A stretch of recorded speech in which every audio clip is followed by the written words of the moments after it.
esteja com vocês. Ele está no meio de nós. Evangelho de Nosso Senhor Jesus Cristo, segundo Mateus. Glória a vós, Senhor.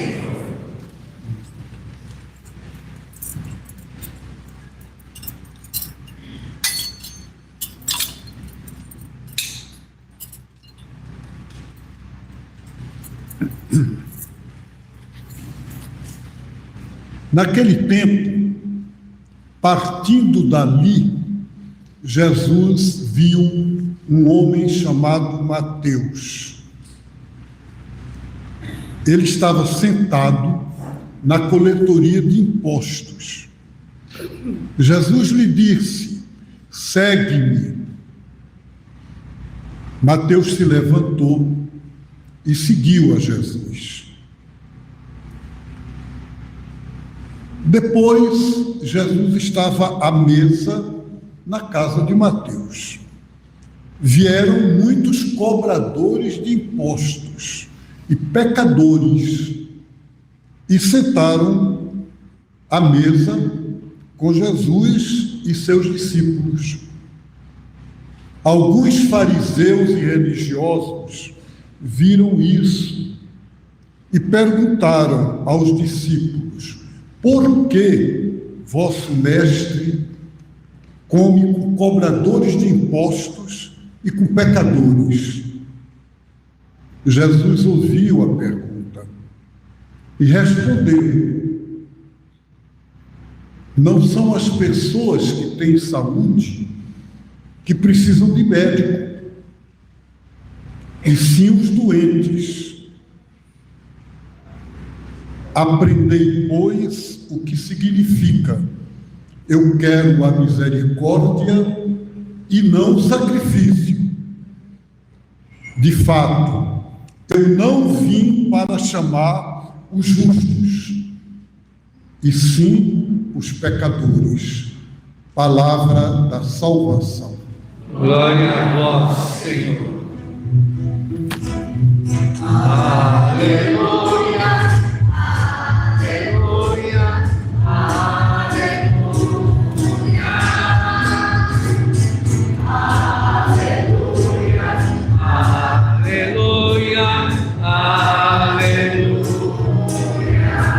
Mais uma vez. Aleluia, aleluia, aleluia. Todos. Aleluia, aleluia, aleluia. Podemos sentar. Meus irmãos, minhas irmãs, estamos vivendo o 10º domingo do tempo comum.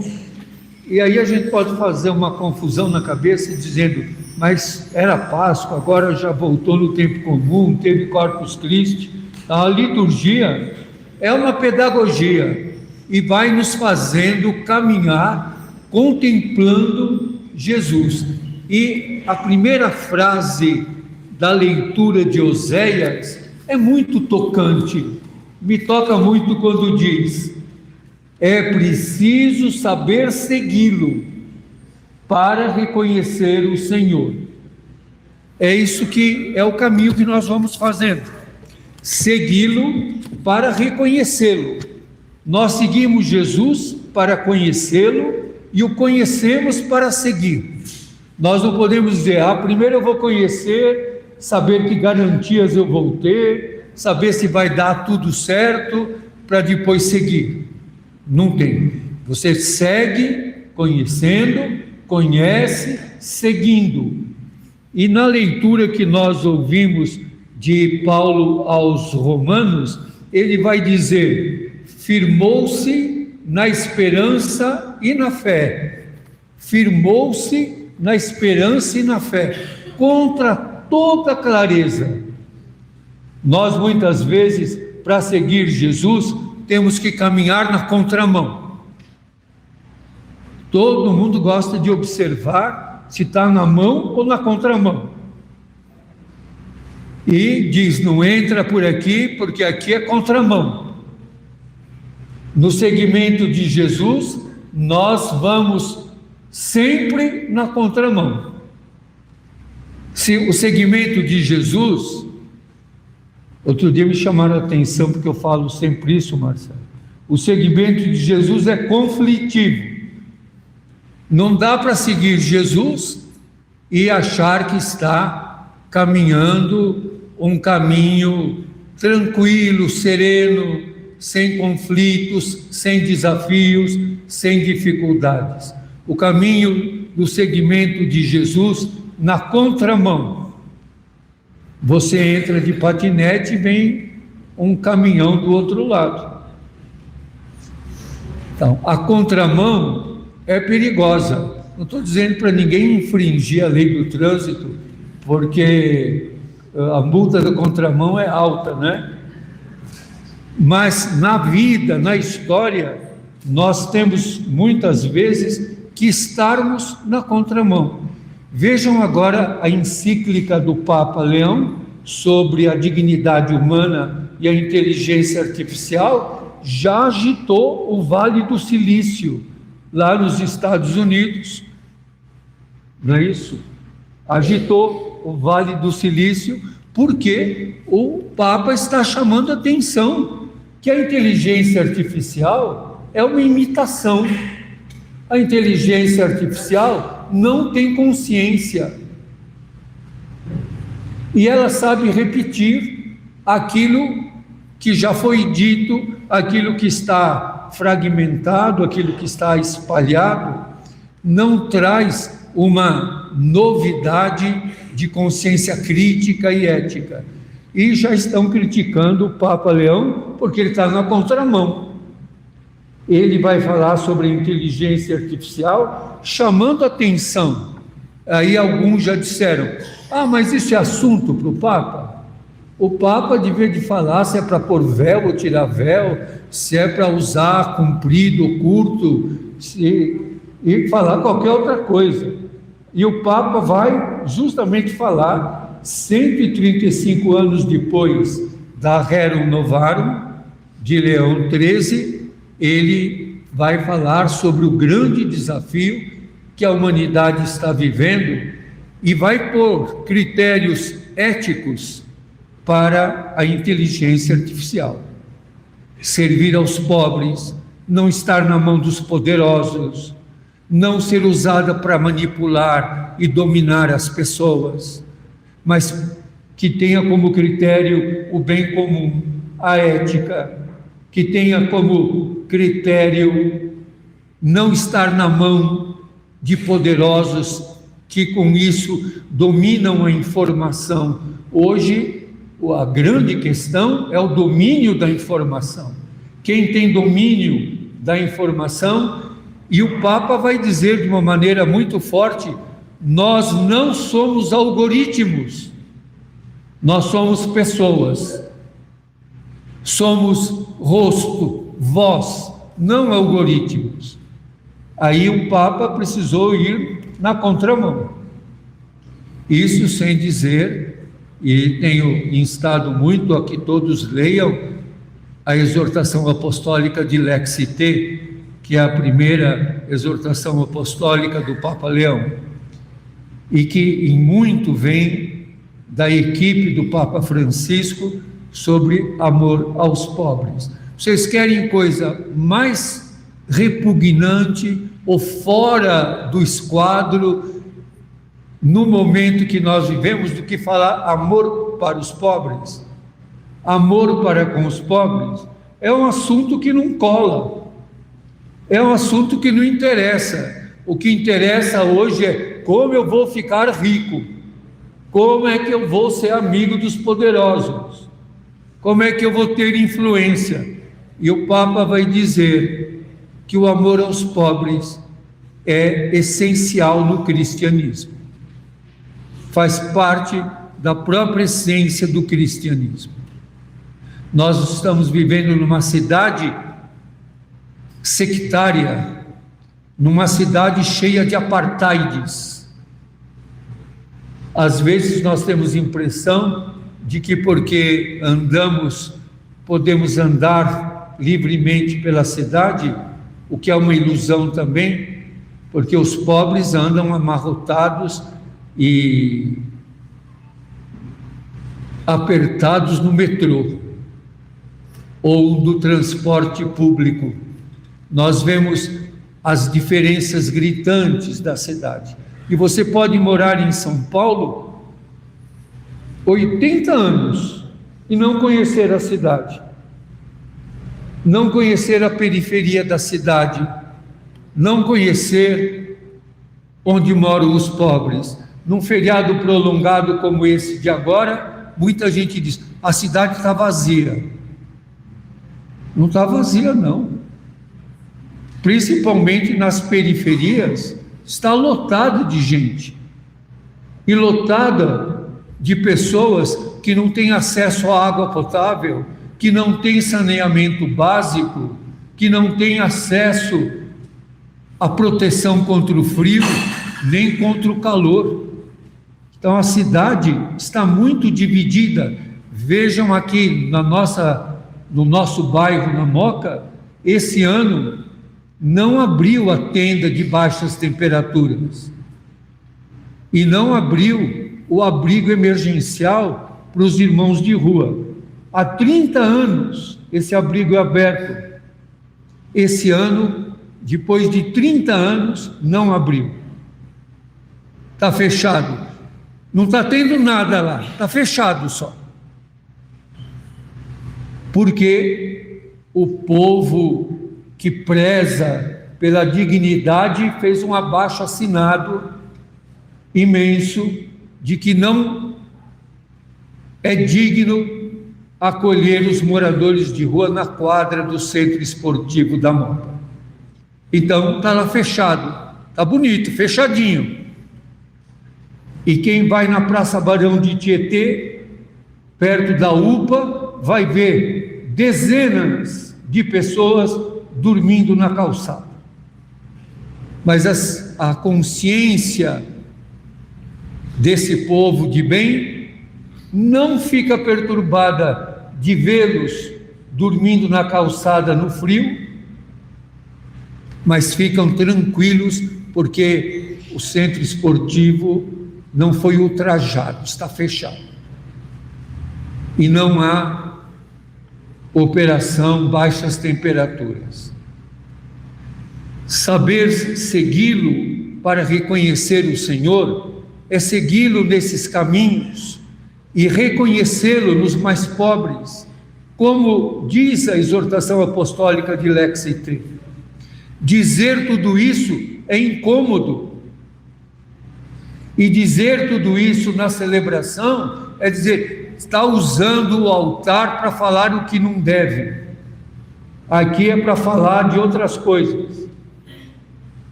É duro, viu, Marcelo? Mas você sabe como é que a gente apanha, né? Você também apanha bastante. Então nós sabemos, esses são os desafios. E aí lemos no Evangelho de hoje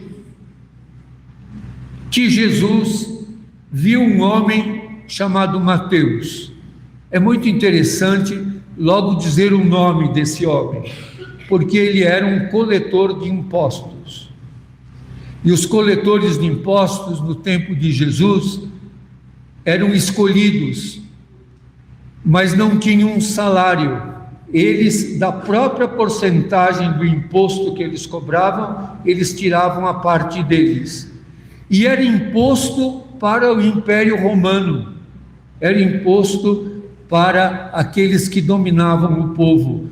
Por isso o cobrador de impostos era considerado um traidor e uma pessoa impura, sem salvação, como eram consideradas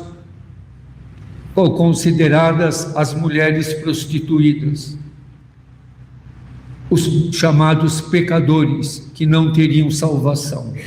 E Jesus diz uma simples palavra para Mateus: segue-me. Olha lá o que disse o Oséias: preciso saber segui-lo para reconhecer o Senhor. E Jesus convida o Mateus: segue-me. E aqui usa um verbo que é um verbo grego muito interessante e que é levantou-se. Levantou-se em grego anastasis. É o verbo usado para ressurreição. Quer dizer, o Mateus saiu da morte para a vida. Ele se levantou e seguiu a Jesus. Esse é o desafio. Se levantar e seguir Jesus. E logo Mateus descobriu que ele entrou numa situação bem difícil. Ele seguiu Jesus e estavam à mesa. É interessante essa questão. Sempre que Jesus está à mesa para comer com os seus amigos, com os seus discípulos ou com os seus escolhidos e preferidos, vai dar ruim. Toda vez que vocês ouvirem no Evangelho que Jesus está à mesa, pode esperar, vai dar uma encrenca. E quem é que estava à mesa com Jesus? Tudo gente que não presta, tudo gente desconsiderada, tudo gente considerada indesejável. Estavam lá os cobradores de impostos e os pecadores.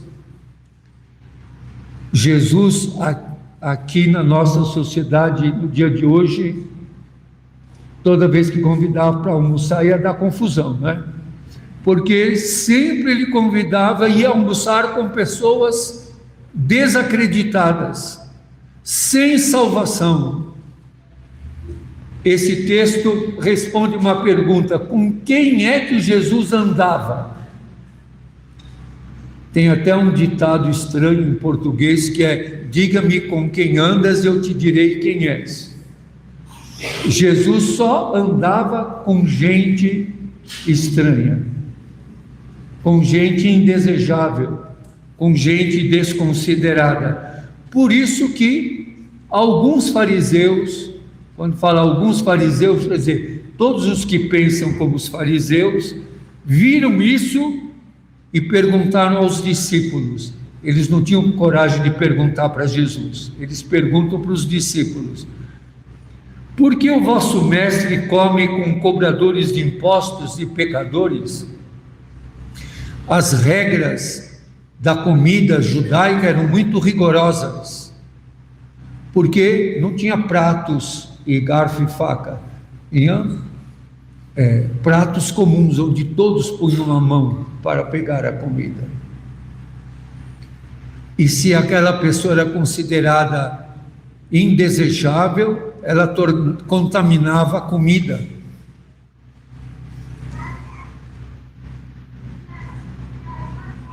Por que o vosso mestre come com essa gente indesejada, suja, asquerosa, pecadores, sem salvação? Jesus, aqui é uma boa notícia, Jesus ouvia bem, viu? Ouviu a pergunta e respondeu: aqueles que têm saúde não precisam de médico, mas sim os doentes. Quem eram os doentes? Os que comiam com Jesus ou os que o criticavam? Quem é que estava precisando de médico? Quem é que estava perturbado? Os que estavam comendo com Jesus ou os que estavam vendo e se achando justos criticavam? Justamente aqueles que se achavam melhores que os outros, esses estavam precisando do médico, talvez do psiquiatra, porque não eram capazes de compreender. Por isso Jesus vai dizer: aprendei, aprendei.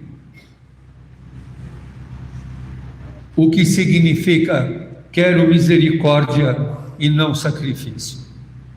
Repetindo o celebérrimo texto de Oséias, capítulo 6, versículo 6. Quero amor e não sacrifício. Quero amor e não sacrifício. o amor que acolhe a todos, que não rejeita ninguém. Como dizia o Papa Francisco, todos, todos, todos. Não rejeitar. Quero misericórdia e não sacrifício. Gravem bem isso e quando vocês comentarem, falam Oséias 6,6, que todo mundo vai dizer, nossa, sabe bem a Bíblia. Sabe dizer até o livro, o capítulo e o versículo. Oséias 6,6. Quero misericórdia e não sacrifício. De fato, eu não vim chamar os justos, mas os pecadores. Por que Jesus não veio chamar os justos? Aqueles que se achavam justos eram os doentes. E aqueles que eram chamados de pecadores eram os sadios. Que bela confusão, hein? Você que é biblista, que bela confusão, não é? Os justos, aí no texto, são os que não entendem. E os pecadores são os que acolhem. Por isso que Jesus não chama os que se acham justos. Eu não preciso. Eu estou bem. Eu me basto. Eu defendo as regras. Mas Jesus vem chamar aqueles que acolhem, que são rejeitados, que ninguém quer, que estão abandonados. Por isso que é preciso segui-lo para reconhecer o Senhor. Por isso que é preciso, como Abraão, ter fé quando tudo diz o contrário. Quando todo modelo dominante diz o contrário. Que nós possamos, como nos pede Jesus, aprendamos a segui-lo com amor e misericórdia. Amém.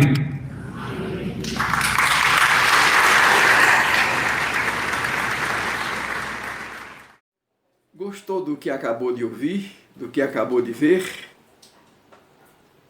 Se você gostou, divulgue. E além de divulgar, inscreva-se no canal TV MTC. Simples assim. Aperte no botão inscreva-se. E assim você está fortalecendo um instrumento de formação e de informação da classe trabalhadora, das trabalhadoras cristãs, dos trabalhadores cristãos. Contamos com essa sua colaboração.